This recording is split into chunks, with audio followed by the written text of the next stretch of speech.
Napakamot sa ulo at nagdadabog na sumunod si Rencio sa kapatid. Bitbit niya ang gitara na kinuha lamang sa tahanan ng chewin ng walang paalam. Samantalang ang kanyang kuya na si Marjo, abot tenga ang ngiti habang sinisimot ang hawak na bulaklak na pinita sa bakuran ng kapitbahay. Patungo sila sa kabilang baryo upang umakyat ng ligaw sa napupusuan nito, si Belinda. Ang unika iha ng pinakamasungit na donya. Nag-aalangan sa pagsama si Rencio dahil alam niya, matutulad lamang sa mga naunang panliligaw ang lakad ngayon. Itataboy sila at pagbabatuin ng kung ano-ano.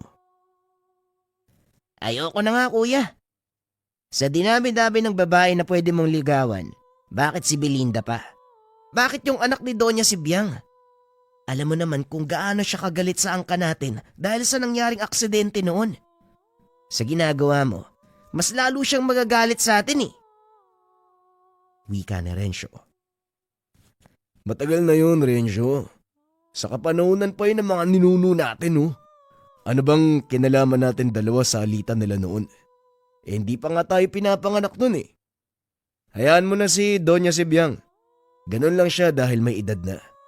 At saka sa dinami-dami ng babae dito sa lugar natin, si Belinda lang talaga yung napupusuan ko.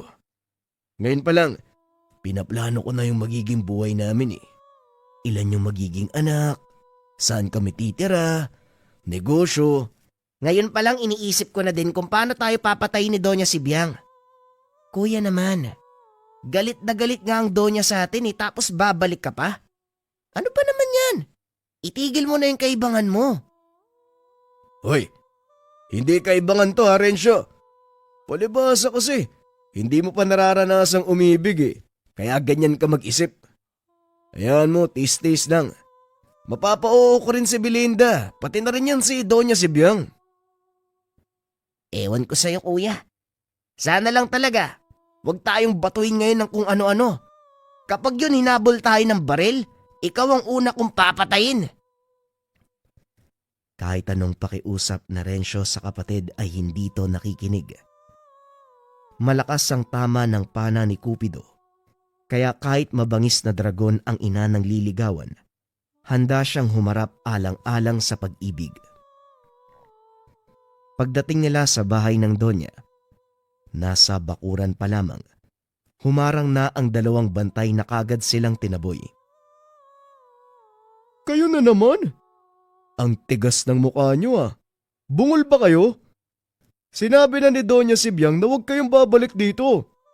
Tigilan nyo na si Senyorita Belinda. Masyadong mataas yung pangarap. Kung tutuusin, wala nga kayong karapatan na tignan yung amo namin. Tapos gusto mo pang mapasayo. Tignan mo nga yung itsura mo. Ang pangit. Pango yung ilong mo. Tapos duling pa tong isa. Hoy Manong, kahit duling ako, kaya kitang ibaon ng buhay. Sapakin ko yung mukha mo eh. Pwede ba umuwi na kayo? Wala kayong mapapala dito. Itataboy lang di kayo ng Donya. Huwag nyo nang intayin na malaman niyang nandito kayo. Paniguradong bala nga habol sa inyo. Mga pare, sige na. Baka naman pwedeng pakitawag si Belinda. Sisimulan ko na yung pagkanta para maiparating ang awiting alay ng aking puso. Maawa naman kayo. Ang kulit mo. Huwag mong subukan kumanta ha. Yung boses mo hindi nakakatawa. Makakatawag pa yun ng ulan eh. Lumayas na nga kayo. Gabing-gabi na, istorbo pa. Sabi ko naman sa'yo kuya eh. Halika na nga, umalis na tayo dito. Ang tigas din kasi ng mukha mo eh. Hindi ka nahihiya. Halika na. Wika na Rencio. Hila-hila ang kapatid. Pero bago sila makalayo, nagbukas ang bintana sa gawin ng kwarto ni Doña Sibyang. Nang makita niya ang dalawa, kagad siyang kumuha ng baril. Walang pagdadalawang isip na kinasa. Itinutok sa kanilang dalawa. Yan na nga ba ang sinasabi ko eh. Bahala ka na nga dyan kuya. Kung gusto mong mamatay, ikaw na lang. Kumaripas ng takbo si Rencio. Samantalang nakangiti pang tumitig si Marjo sa Donya na tumatagis na sa galit. Magandang gabi po sa inyo, Doña Sibyang. Ang magiging biya. Napadapa si Marjo nang magpaputok ang Donya. Ganon din ang dalawang bantay na hindi inaasahan ng ginawa ng amo. Pipilang ako ng 3. Kapag hindi ka pa umalis dito, titiray kita sa ulo. Uy boy, umalis ka na. Bilisan mo na. 1, Uy, umalis ka na! 2. Ang mga bantay na mismo ang kumaladkad kay Marjo palayo sa lugar bago pa muling magpaputok ang Donya. Nang makalayo na ang binata, nakahinga ang dalawang bantay na abot kaluluwa ang pagiging kabado. Lintik na binatang yun. Pati ako kamuntikan ng atakihin sa puso. Hindi kasi talaga nakikinig eh. Ang tigas nga din eh. Sabi nga wag nang bumalik. Bumabalik pa din. May sira yata yung ulo nun kaya hindi makaintindi. Anong silbi ng pagiging bantay nyo? Kung hinahayaan nyong makalapit ang binatang yon sa pamamahay ko. Mga inutil! Napayuko na lamang ang mga bantay sa mga sinabi ni Doña Sibyang. Samantala, walang ganang naglakad si Marjo pauwi. Pagkarating ng tahanan, sinalubong ng sermon ang kapatid. O ano, may napala ka ba? Ayaw mo kasing makinig eh. Ayan tuloy kamuntikan pang mamatay. Mabuti na lang nakailag ka sa bala. Ngayon pa lang patayin mo na yung pagmamahal na yan ha. Tama tayo nang ibabalik niyan sa'yo eh. Hindi ka pa nga sinasagot, may kabaong nang nag-aantay. Ay nako, lintik na pag-ibig yan. Renjo, kahit tamaan ako ng bala, alam mong hindi ako mamamatay. Protektado ako ng mutya ng tatay natin. Kaya handa kang bumalik doon. Kahit kanyon pa yung sasalubong sa'yo. Masyado ka naman yatang sumasandal sa tanga na ibinigay sa'yo. Aba kuya, sa ating dalawa, mukhang ako pa yung matino mag-isip ah. Gayong ikaw yung panganay, umayos ka nga. Ay nako, bahala na, babalik ako doon. Basta babalikan ko si Belinda. Itutuloy ko ang panliligaw ko, lalambutin niya si Doña Sibyang. At kapag nangyari yun, pwede na kaming ikasal. Sus Mariosep, hindi ka naman adik, pero grabe ka mag-ilusyon. Suntok sabon yan eh. Ikaw kaya yung suntukin ko. Sa puntong to, parang gusto ko nang pumunta ng sementeryo. Makipag-usap sa sepulturero para malaanan ka ng nicho. Baala ka na nga dyan. Mababaliw ako sa'yo eh. Naiwan sa sala si Marjo. Nag-iisip kung paanong makuha ang loob ni Doña Sibyang upang mapalapit kay Belinda. 6 na buwan na siyang nanliligaw, pero mabibilang lang sa daliri ang pagkakataon na magkaharap sila ng dalaga. Sa katunayan, wala naman siyang balak na manligaw. Gusto lang sanang makipagkaibigan. Maging malapit upang makuha ang isang bagay na tanging hiling ng kanyang yumaong ama bago ito mamatay. Pero dahil sa maigpitang Donya, naisipan na lamang niyang magpanggap na manliligaw upang mas maging makatotohanan kung bakit siya palaging naroon sa lugar at hindi na pagdudahan. Nagbabaka sakaling gagana ang plano ngunit nahirapan pa rin. Sa kabila ng nangyayari, hindi siya titigil hanggat hindi nakukuha ang pakay. Kinabukasan, maaga siyang lumakad para mamili ng regalo sa pamilihan. May kaunti siyang naipon na gagamitin upang makabili ng handog sa binabalak na panliligaw mamayang gabi. Si Rencio naman na nakasunod, hindi matigil sa pagsasalita. Nainis na sa ginawa ng kapatid.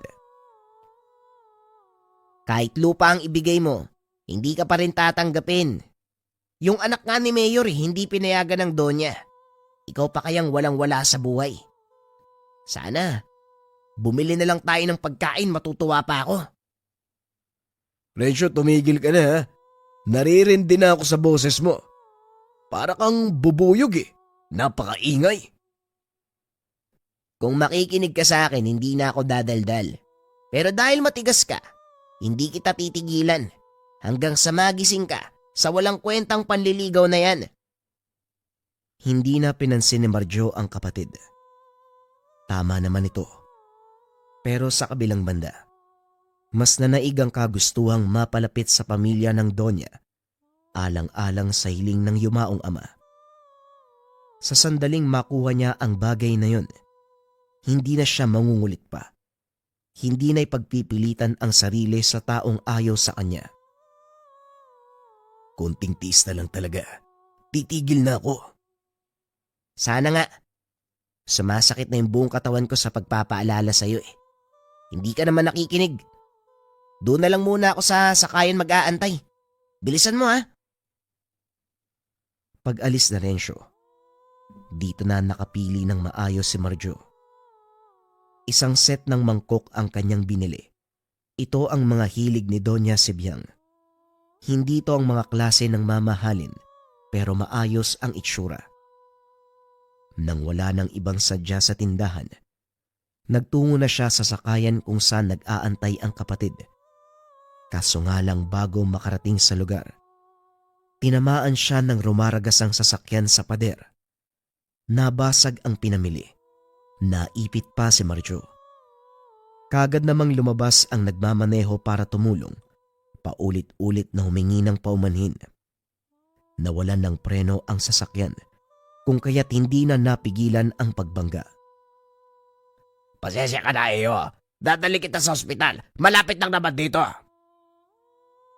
Wika ng driver. Laking gulat nito dahil nagsalita si Marjo na para bang walang nangyari.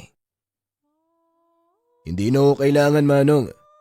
Maayos naman ako medyo masakit lang ang tagiliran. Wika ni Marjo. Paika-ika itong naglakad patungo sa tabi. Sigurado ka ba? Dadaling kita sa ospital para matignan kung napinsala ba ang katawan mo. Huwag ka nang tumanggi, halika na. Narinig mo ang sinabi niya, Manong. Ayaw niyang magpadala sa ospital. Etong sasakyan ang asikasuhin mo. Dalhin mo sa pagawaan. Bilisan mo! Opo, Senyor Pablo. Gagawin ko po kagad. Masusunod po. Wika ng driver na para bang takot na takot sa lalaking nagsalita. Iyo, eto baka makatulong. Pasensya ka na talaga ha. Hindi ko sinasadyang mabangga ka. Patawarin mo sana ako. Nag-abot ng pera ang Manong bago lumakad. Sa nangyari, siya pa ang naaawa dahil halatang galing sa ipon ang perang ibinigay sa kanya. At isa pa, naiinis siya sa inasta ng tinatawag nitong Senyor Pablo. Sa pormahan at tindig, masasabing mayaman pero masama ang ugali. Oh, anong nangyari dito sa pader? Tapos yung sasakyan sirang-sira ah. Tanong na Rencio. Ayos yung pader yung kinamusta. Ako ba hindi mo kakamustahin? Nabangga na nga ako eh. O ano naman?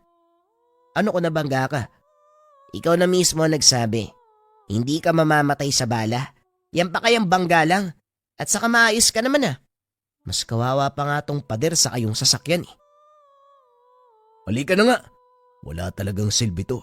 Kung makapagsalita parang hindi kapatid. Naunang maglakad si Marjo. Kaso nga lang bigla itong natigilan nang makita si Senyor Pablo sa unahan. May kausap ito na katulad niya na magara ang kasuotan. Halatang mahalagang tao sa lipunan. Habang tumatagal ang pagtitig niya, may napapansin siyang kakaiba. Lumakas ang kutob niya na merong lihim sa pagkatao ang lalaki. Pero bago pa matukoy kinalabit siya ng kapatid. Ay, yan ka na naman sa kakatingin mo kung saan-saan ha. Tapos pag may nakitang magandang babae mag-iilusyon. Halika na nga. May nililigawan ka na naghahanap ka pa ng ibang babae. Babaero. Hoy, anong babaero? Lalaki yung tinitigdan ko. Eh di lalakero. Habang tumatagal yung panahon parang nagbabago ka. Ano ba yan? Walang makuha ang babae. Sa lalaki ka naman lalapit. Kung ano-ano talaga yung lumalabas sa bunganga nitong taong to. Halika na nga. Ang dami sinasabi. Nasaan ba yung inarkila nating tricycle? Kunin mo na. Habang pauwi ng tahanan, hindi pa rin mawaglit sa isipan ni Marjo ang lalaki. Matutukoy na sana niya ang katauhan, pero naistorbo ni Rencio ang konsentrasyon. Pagdating ng bahay, naisip niya pa rin ito. Habang tumatagal, unti-unti nang nakikilala. Oh, ano yung iniisip mo dyan? Mamaya, kung ano-ano yung pinaplano mo para umakyat ng ligaw, ha? Baka umakyat ka sa bakod. Kuya, manghinay-hinay ka. Hindi naman yan yung nasa isip ko, Rencio eh. Yung nakita kong lalaki kanina. Yung tinawag ng driver na Senyorito Pablo. Kakaiba siya eh. Tapos parang nakita ko na noon. Hindi ko lang sigurado kung saan. Basta pakiramdam ko nagkaharap na kami. Siguro, kuya, magkakilala kayo sa nakaraan yung buhay. Nung bulate ka pa. Kumain ka na nga. Kung ano-anong pumapasok sa isip mo. Lahat na lang yata kilala mo eh. Seryoso ako. Puro ka kalokohan eh. Basta malakas ang kutob ko. Meron siyang lahing aswang eh. Parang nagkaharap na kami noon.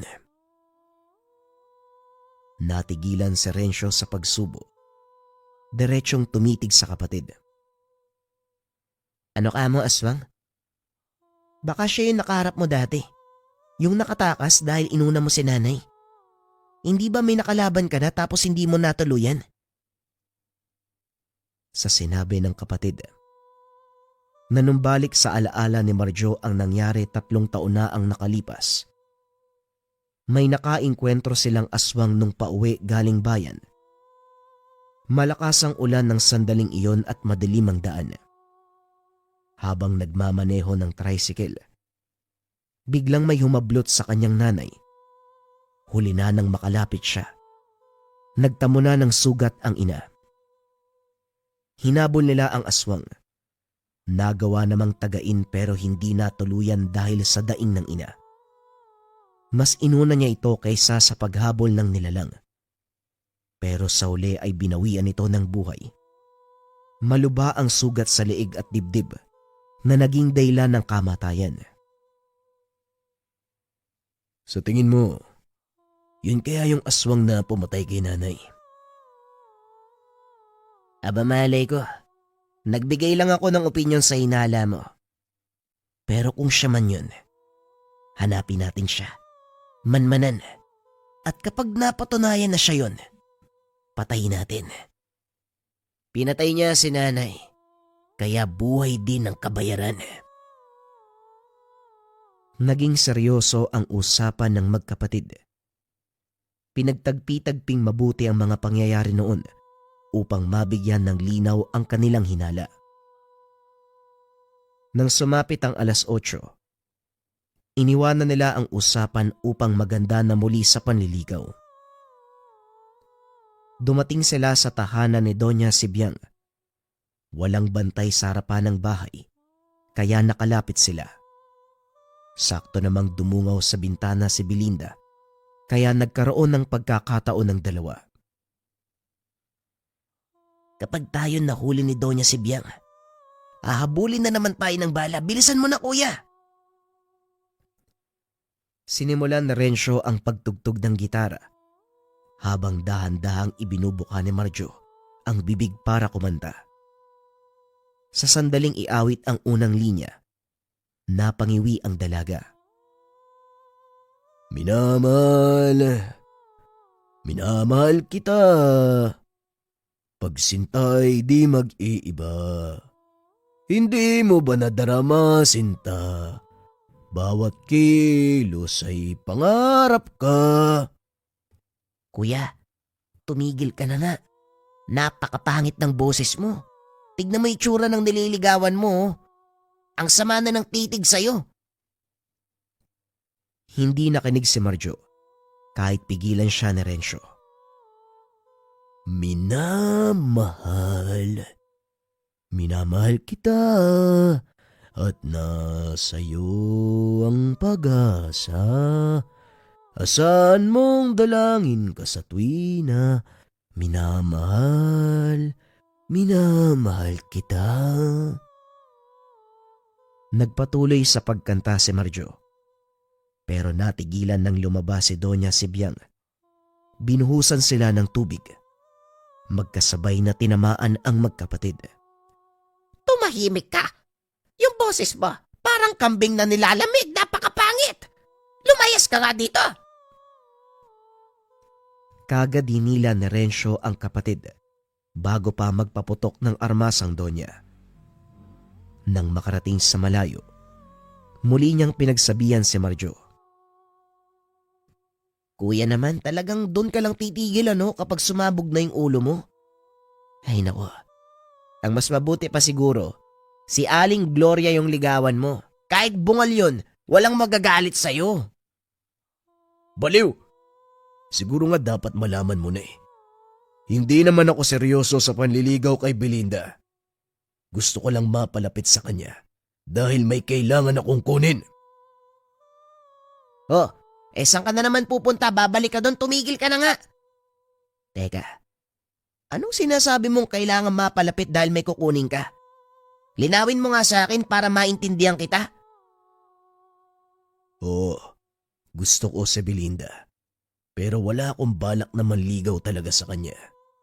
Ang totoo, ginagamit ko lang ang salitang ligaw upang mapalapit at hindi ako paginalaan. May kailangan akong kunin. Puro ka may kailangan kunin eh. Ano nga yun? Sabihin mo kasi. Noong nabubuhay pa si tatay at aktibo sa pagiging antingero, merong kakambalang mutya niya. Ninakaw ang isa, hindi niya na nabawi dahil namatay siya. Ang kahuli-hulihan niyang bilin sa akin, kailangan kong makuha ang kakambal ng mutya na nasa pamamahay ni Doña Sibyang. Ang tuso niyang asawa, si Don Victorio ang nagnakaw. Yun naman pala eh. Bakit ngayon mo lang sinabi? Yung pala yung plano mo eh. Sana pinaliwanag mo kagad. Hindi sana ako nagsasalita ng kung ano-ano. Hindi ko sana iisipin na praning ka. Akala ko pa naman seryoso ka sa panliligaw mo eh. Pasensya ka na. Hindi ko inaakala mahina pala yung utak mo eh. Akala ko maukuha mo kagad eh. Saka nakakatamad magpaliwanag sa'yo. Para kang babae, putak ka ng putak. Ako pa mahina ang utak ah. Pero sige, ano bang plano? Kailangan makuha ang kakambal ng mutya. Inalay ni tatay ang buong buhay niya para dyan. Isama mo ako sa plano. Alam mo ang katangian ko sa pakikipaglaban. Lalo na kung aswang ang kalaban. Sa puntong ito, nagbago ang plano ni Marjo. Ngayong naipaliwanag ang sitwasyon sa kapatid, lumakas ang kanyang loob at nais na maisakatuparan ang hiling ng ama.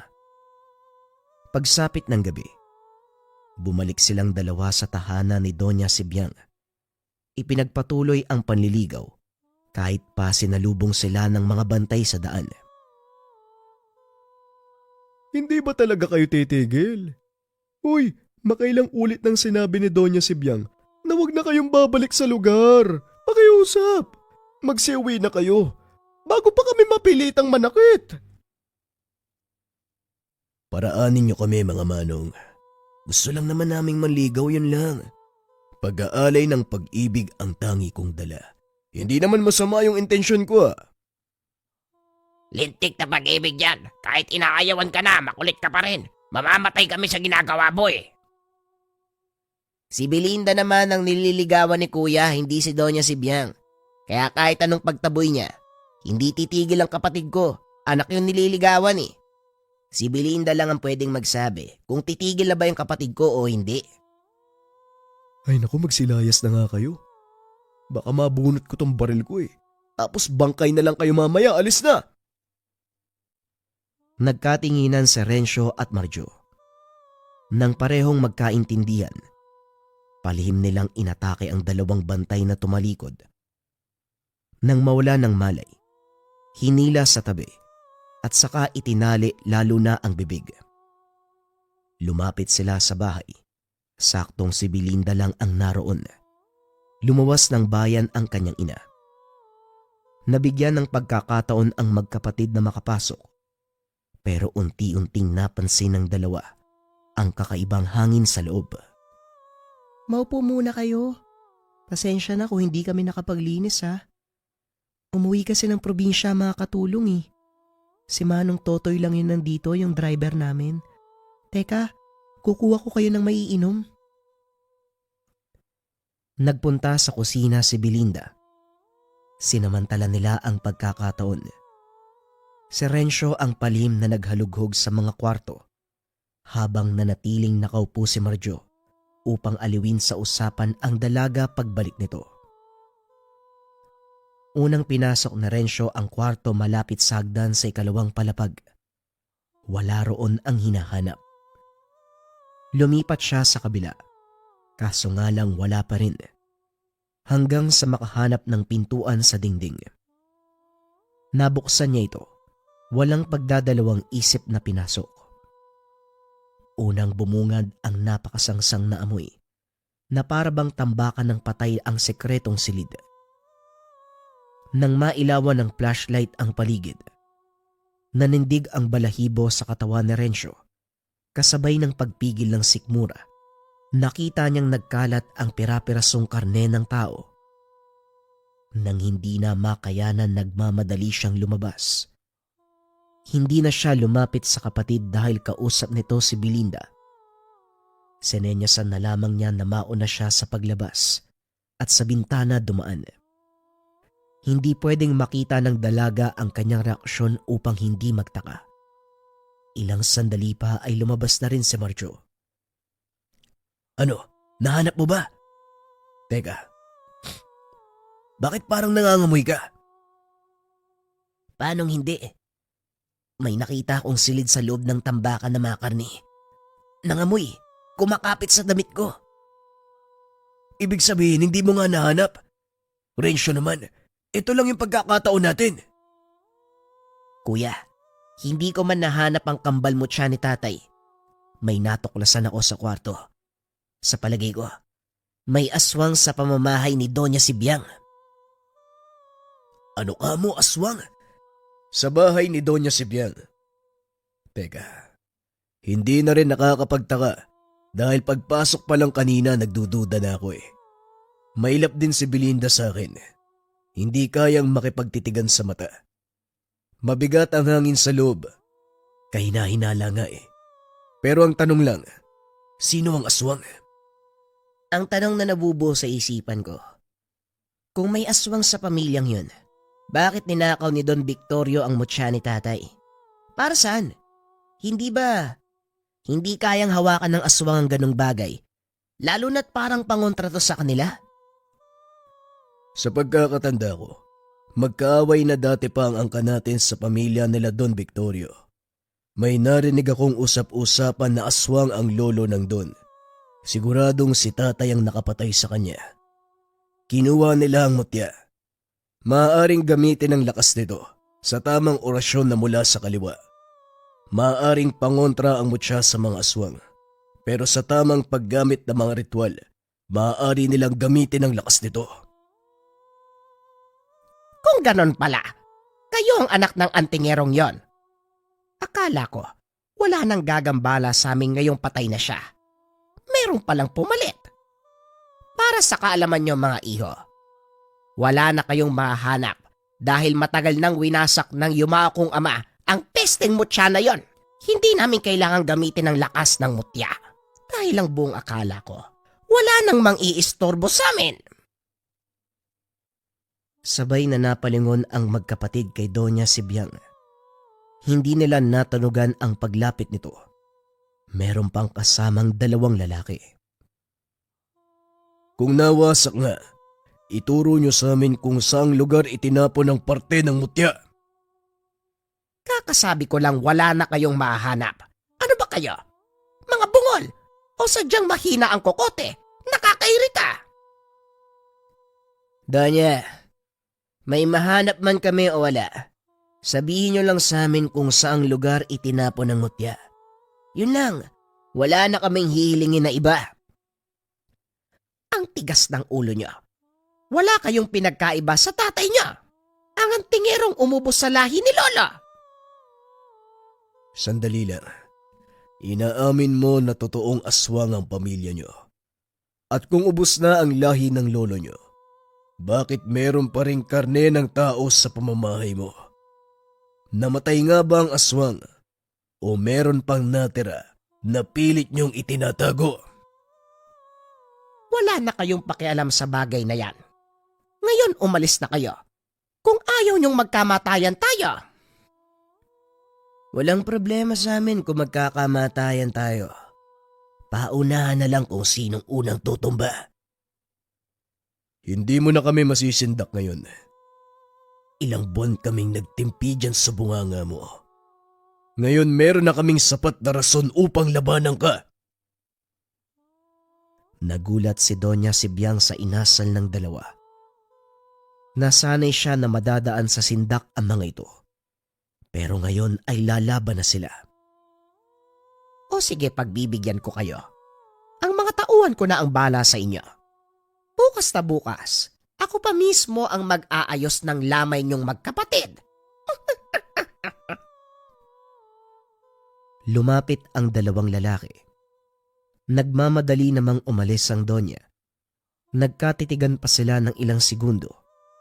At bago pa man makapagsalita si Marjo, nag-anyong aswang na ang dalawa. Hindi na ito nagulat dahil naaamoy na nila kanina pa. Ayos to ah. Hindi ko inaasahan na muli akong makakarap ng aswang. Mabuti na lang dinala ko yung pangmalakasang itak ni tatay. Ngayon magkakamatayan tayo. Total, tig-isa naman tayo, Rencio. Siguraduhin mong mamamatay ka agad dyan nang matapos tayo dito. Hindi mo na ako kailangan pang paalalahanan, kuya. Kung tutusin, mas marami akong napatay na aswang kumpara sa'yo. Halika na, tapusin na natin to. Kanya-kanya sa pagharap sa mga nilalang ang magkapatid. Gamit lamang na Rencio ang itak. Samantala ang buong pagkatao naman ay protektado ng mutya ni Marjo. Sa kanilang dalawa, mas nauna sa labanan ng nilalang ang bunsong si Rencio dahil nagpakita ito ng interes sa murang edad. Isinama ng kanilang antingerong ama sa mga inkwentro. Si Marjo, 5 taong nahuli pero siya ang iniwanan ng mutya. Nagpatuloy ang labanan sa mga sumunod na sandali. Kahit ano pang atake ng mga aswang, nagawang makipagsabayan ng magkapatid hanggang sa parehong bumagsak sa lupa ang mga nilalang. Nangisay, matapos maputulan ng magkabilang braso, lalo na ang nakalaban ni Rencio dahil masyadong brutal ito kung makipag-away. Kulang na lang pagpira-pirasuhin ang katawan. Ano ka ba naman, kuya? Sinaksak mo lang eh. Dapat pinugutan mo para sulit yung pawis natin. Pugot man o ulo ang hindi. Ang importante napatay natin. Maganda ka na dahil kailangan natin yung dispatchahin. Matapos ang pakikipaglaban, niligpit nila ang mga bangkay. Siniguradong hindi matatagpuan ng kahit sino. Inilibing ang 2 bangkay ng nakatalikod upang hindi na ito mabuhay pang muli. Sa mga sumunod na araw, ibinuhos ng magkapatid ang oras sa pagmamasid sa bahay ni Doña Sibyang. Napapansin din nila, lumalakas ang kakaibang enerhiya sa paligid. Dumarami na ang bantay sa labas. Wala na ring pinagkaiba sa nakalaban nila sa nakaraang gabi. Kuya, tignan mo nga naman. Hindi ko alam kung anong nalunok ng Donya upang ibulgar niya ang sekreto ng pagkatao sa atin. Wala namang aswang na magsasabi na totoong aswang sila eh. Kakaiba din ang isang tono. Dahil ba yan sa katandaan o masyado siyang kampante? O baka naman sinadya niya? Hindi ko alam. Pero mas mabuti ng ganon para alam natin kung sino ang kalaban. Pero ang ipinagtataka ko, Bakit wala akong maramdaman sa Donya? Hindi aktibo ang mutya kapag nariyan siya. Si Belinda naman hindi rin eh. Pero mailap. Ano ba talaga? Baka hindi naman sila aswang. At saka paano kung hindi namatay ang lolo niyang aswang? Paano kung hindi natuluyan ni tatay noon tapos itinago lang para mabuhay? Tapos yung mga bangkay, galing saan kanila at yun ang nararamdaman ng mutya? Hindi ko rin alam pero may posibilidad. Isa lang ang sigurado ko ngayon. Mahihirapan tayong hanapin ang kakambal ng mutya dahil sa dami ng bantay. Alerto na si Donya dahil alam niyang nakapasok na tayo at namatay ang dalawang pinadala niya. Pero kuya, maiba ako ah. Kung totoo man na winasak na ang mutya, ibay na lang natin ang plano. Isa-isay natin ang pagpuksa sa mga aswang. Pati na rin yung matanda kung talagang buhay pa yon. Ang sabi ni tatay, kahit abo pa ang natira, sisikapin nating makuha ang mutya. Importante kay tatay ang kakambal ng mutya dahil dalawa itong natagpuan. Gusto ko yang naisip mo, kaya isama natin sa plano. Ganun pa rin naman eh.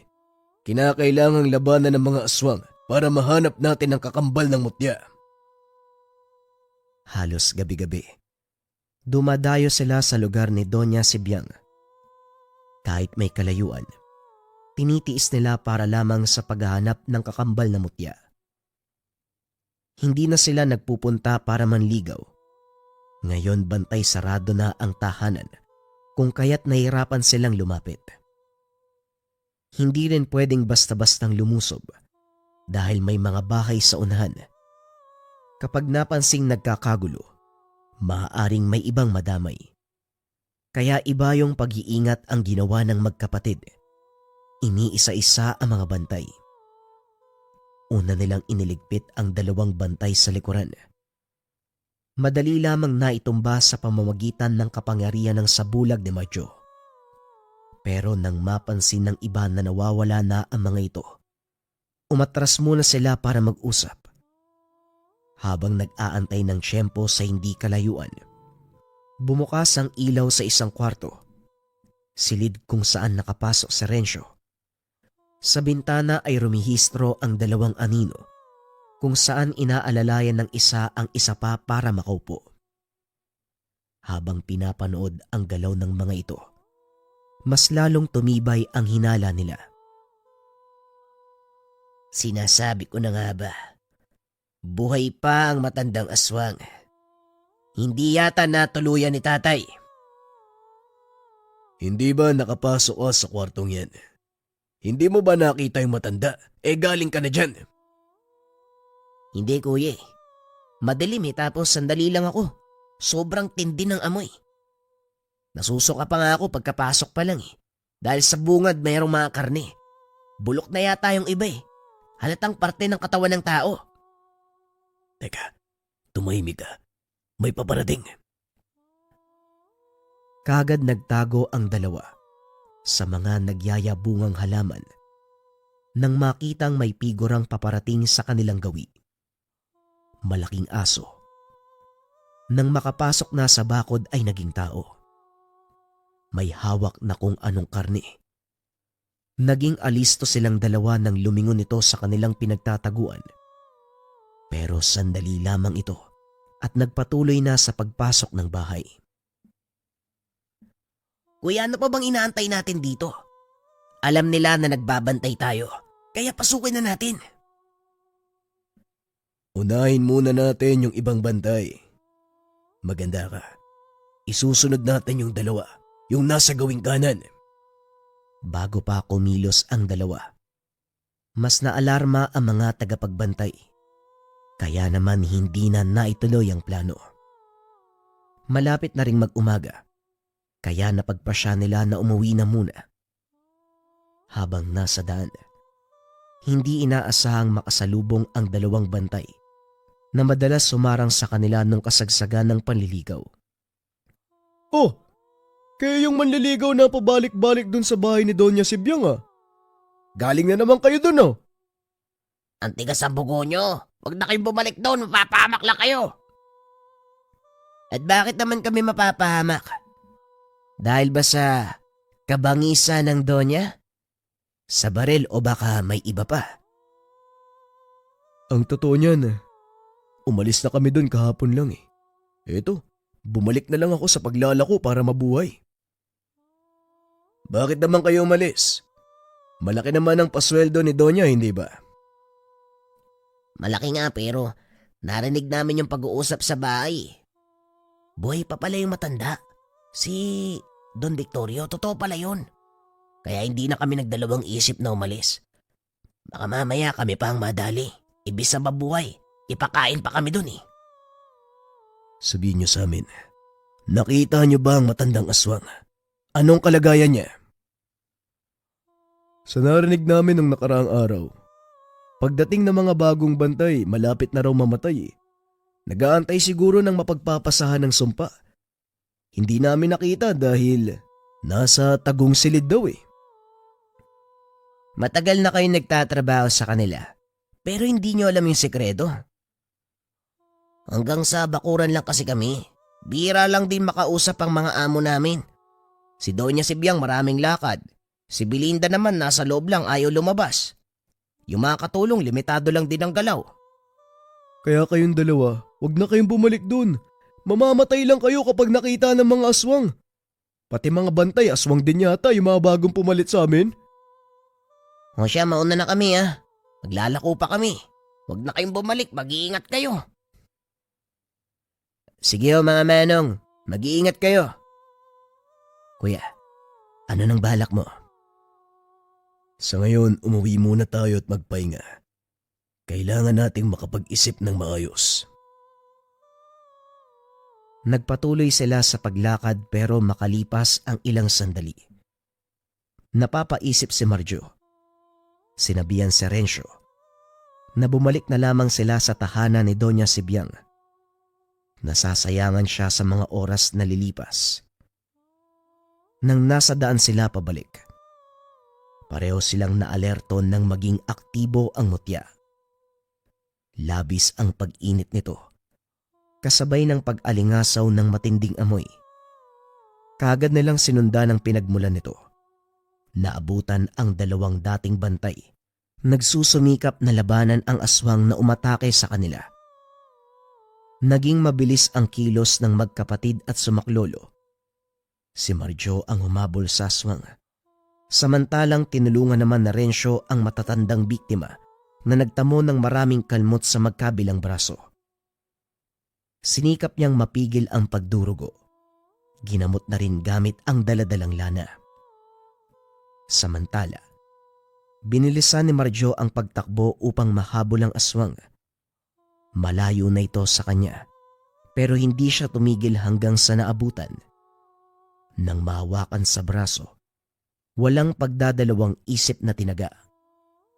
Paulit-ulit hanggang sa nagtalsikan ang dugo. Hindi niya tinigilan hanggang sa namalayang nahati na ang ulo. Sinaksak pa ng 2 beses ang dibdib. Dito niya namukaan ang nakalaban. Ito yung lalaking tinatawag na Senyorito Pablo nang nakabangga sa kanya. Hindi makapaniwalang muling magtatagpo ang kanilang landas.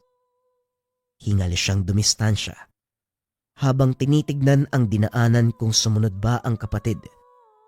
Ilang sandali pa ay dumating na ito. Hablutin mo kaagad yung itak. Hindi yung iiwanan mo pang nakatarak sa katawan. Mas lalong madudungisan to ng kasamaan ng nilalang eh. Wika na Rencio nang makitang nakatarak ang paboritong itak sa bangkay ng aswang. Kumusta naman sila, Manong? Malubaba ang lagay nila? Hindi naman gaano. Nabuhusan ko na ng lana eh. Nawala ng sakit sa sugat pero kailangan pa ring magamot. Naroon pa sila. Sinabihan kong mag-intay dahil hindi naman makalakad ng maayos. Kailangan ng tulong. O sige, unahin muna natin ang katawan ng isang to para matulungan sila. Kawawa naman. Nabiktima pa ang 2, gayong gusto lang maghanap buhay. Pagkatapos ng lahat, Inihatid nila sa bahay ang dalawang biktima. Napag-alaman na magkapatid pala ang mga ito. Si Marjo na may kaalaman sa panggagamot ng mga sugat, siya mismo ang gumamot sa mga ito. Sapat na ang lana na dala ni Rencio at ang kanyang pampagaling na orasyon para matanggal ang lason sa loob ng sugat. Iniwanan na rin nila ng tirang lana para may mapahid. Nang nasa kondisyon na, nagtanong-tanong sila. Kilala ko yung aswang na umatake sa amin eh. Isa sa bagong bantay ni Doña Sibyang. Sagad na talaga yung kasamaan ng matandang yun ah. Akala ko pa naman masungit lang. May mas tinatago pa palang maitim na budhi. Ang sabi ng aswang bago kami natake, kailangan daw naming manahimik eh. Narinig daw namin yung pinag-uusapan tungkol sa matandang aswang. Malay ko ba? Pinapaligpit kayo matapos yung malaman ng pagkatao nila. Hindi bale mga manong. Kami nang bahala ni kuya na magiganti. May atraso sa amin ng pamilyang yan. Kaya kami bumabalik sa lugar na yon. Hindi para manligaw. Dahil sa kadaldalan na Rencio, naikwento na lamang nila ang pakay sa tahanan ni Doña Sibyang. Hindi rin sayang dahil may nakuha silang impormasyon sa mga dating bantay. Ang hinahanap nilang mutya, inilibing sa lumang sementeryo sa bayan. Ito ay ayon sa usapang narinig sa pagitan ng yumaong si Don Victorio at ang asawang Donya. Nalaman din nila ang ikinamatay ng Don. Ang kanilang tatay pala ang tumapos sa buhay nito. Matapos makuha ang mahalagang impormasyon, nagpaalam na sila at dumiretso sa tahanan ng itinuring na kalaban. Kuya, bakit tayo dito pumunta? Hindi ba dapat doon tayo sa sementeryo? Dahil naroon ng kakambalang mutya. Ano pang ginagawa natin sa bahay na to? Titignan lang natin ang lagay ng mga nilalang. Gusto kong makita ang matandang aswang na yan. Tutuluyan ko siya. Sa susunod na yan kuya, unahin muna natin yung kakambal ng mutya. Kapag nahanap natin, lusubin natin yung bahay na yan. Kung gusto mo, bombay natin para maubos na eh. O syali ka na nga, ang dami mo na namang sinasabi. Sa kaingayan mo mamaya mahuli tayo dito eh. Lakad na! Dalawa ang luma at abandonadong sementeryo ng bayan. May kalakihan kaya nahirapan silang maghanap dahil hindi rin alam kung alin sa dalawa. Sa unang sementeryo sila nagtungo at buong maghapon na naghanap subalit walang nakita. Napapaisip pa kung nagsasabi nga ba ng totoo ang mga dating bantay. Sa kabila nito hindi sila tumigil. Nagpatuloy pa rin sa paghahanap. Ilang sandali pa napagod na ang mga ito kaya huminto na muna. Tuluyang sumapit ang dilim. Lumipat sila sa pangalawang sementeryo. Sa sandaling nakaapak doon, naramdaman ni Marjo ang pagpitik ng mutya. Hinalugog nila ang lugar. Sinundan kung saan ang sinasabi ng mutyang tangan hanggang sa nakita nila ang lokasyon ng mutya. Salamat naman at nahanap ka rin namin. Nandito lang pala yan. Pabalik-balik pa tayo sa bahay ng halimaw na donya na yon. Tapos dito lang pala matatagpuan. Ang haba ng oras na nasayang. Ang nakakatuwa pa, hindi nawasak. Buong-buo ang mutya, Rencio. Tignan mo, pareho silang umiilaw at lumakas ang taglay na kapangyarihan. Totoo nga ang sinabi ni tatay. Dodoble ang lakas ng mutya kapag nagsama na ang dalawa. Kambalang dalawang yan magmula nang mahulog sa kalawakan. Nang mapansin ni tatay na may pambihirang taglay, ginawa niyang kwintas, naging mutya at nagpamalas ng kapangyarihan. Tuwang-tuwa ang magkapatid dahil natagpuan na ang matagal na hinahanap. Hindi na rin sila nagtagal sa sementeryo. Kaagad nilisan ang lugar. Nawala na sa isip nila si Doña Sibyang at ang lolo nito na matandang aswang. Dumiretso sila sa pag-uwi, pero habang binabaybay ang daan, nakita nila ang dalawa sa mga bantay nito. Isa sa walang bahala na sana, pero nagpakita ng kasamaan. Teka lang kuya, parang may gagawing masama yung dalawang yan. Hindi naman dyan yung daan patungo sa bahay ni Doña Sibyang. May babae sa unahan nila. Hindi kaya may balak ang mga yan? Ano pa nga ba? Maganda ka. Dahil uunahan natin ang mga pesteng to. Teka, suotin mo. Isa lang ang leeg ko at may mutya nang nakasabit. Para sa'yo ang isang yan. Aba mas lalong ayos to. Pulbos lahat sa akin ng aswang dito. Habang binabantayan ng dalawang aswang ang babaeng naglalakad, nakahanda na ang magkapatid para sunggaban ng mga ito. Nang lumihis ng daan ng babae, sa bahaging wala ng tao, masyadong madilim sa naglalakihang puno sa bawat tabi. Kumilos na ang mga nilalang. Hinarangan ng mga ito ang biktima. Tangka na sanang aatakihin ng maunahan na Rencio. Humarang din siya. Ipinamalas ang galing pagdating sa paghawak ng patalim. Ilang kumpas lang ay may aswang na nasugatan. Si Marjo naman ang dumali sa isa. Nang makahanap ng matulis na kawayan ay sinaksak niya ito. Paulit-ulit hanggang sa hindi na humihinga.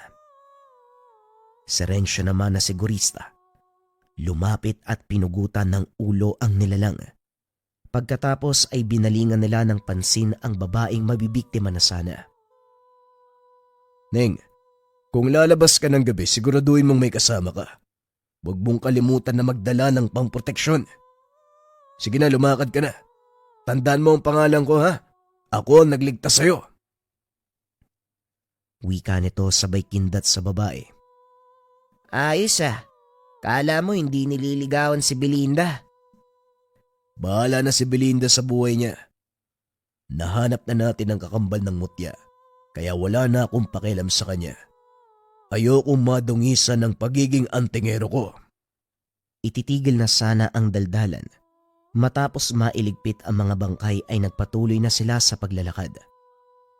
Pero nang makarating sa daanan, ang isa ay patungo sa tahanan ni Doña Sibyang.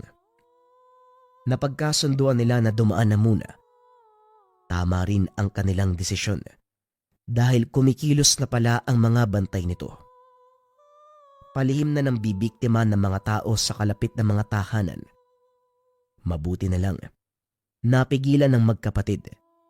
Pero nang matunugan ito ng Donya, dito na bahagyang lumaki ang gulo.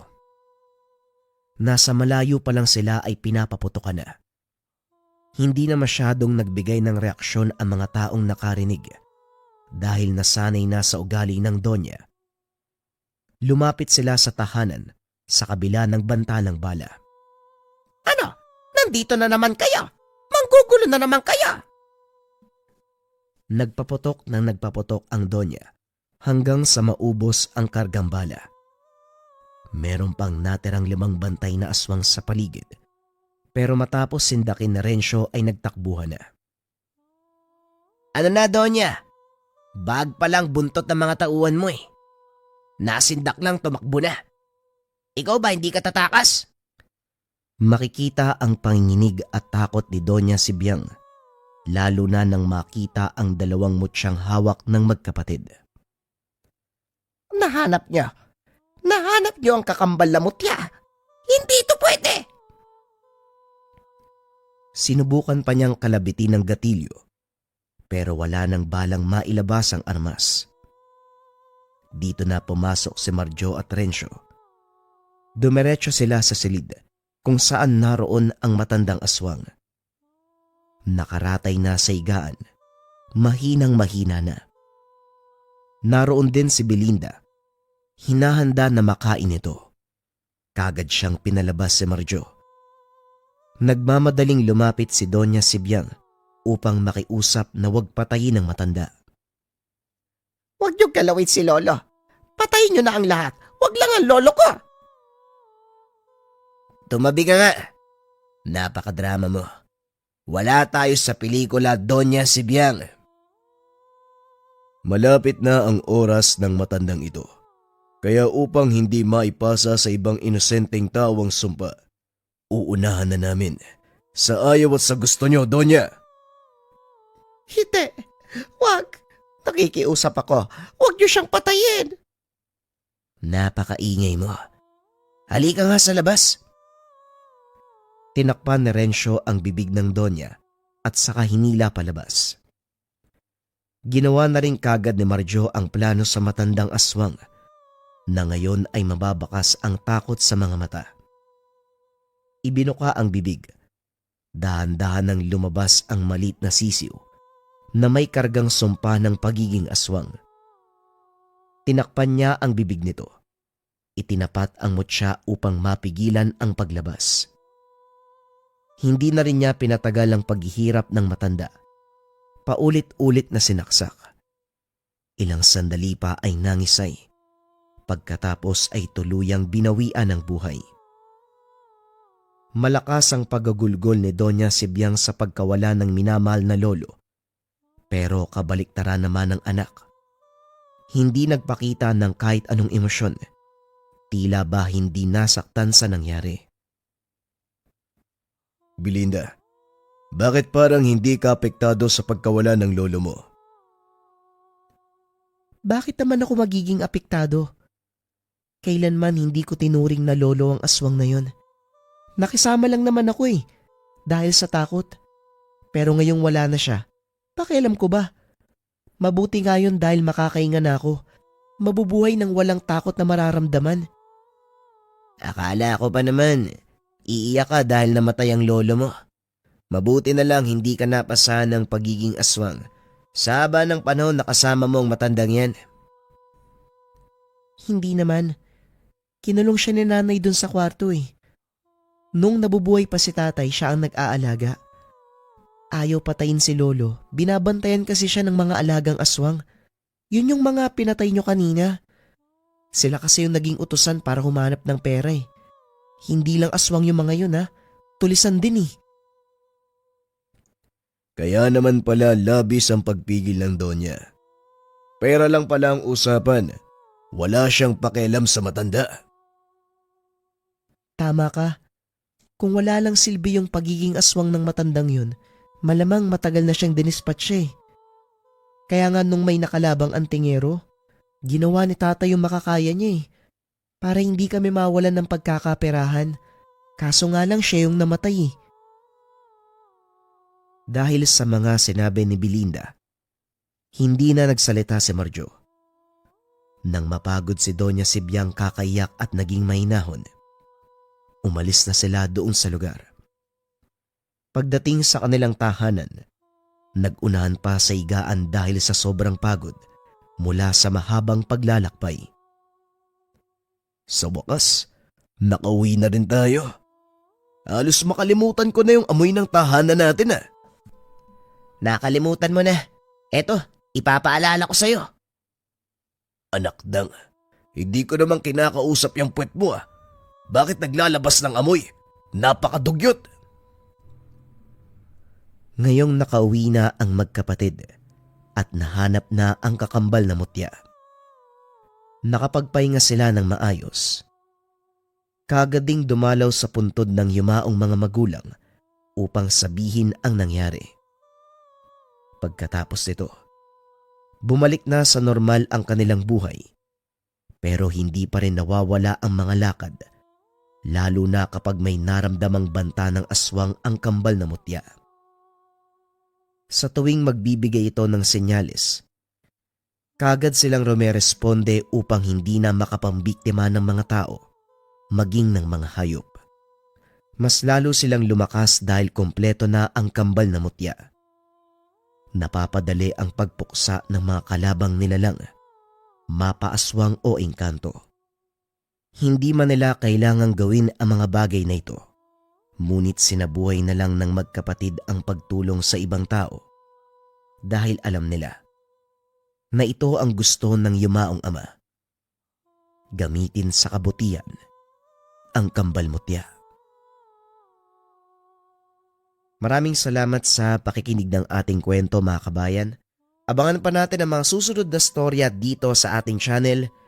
Muli maraming salamat, huwag kalimutang mag-like, mag-comment at mag-subscribe. Paalam.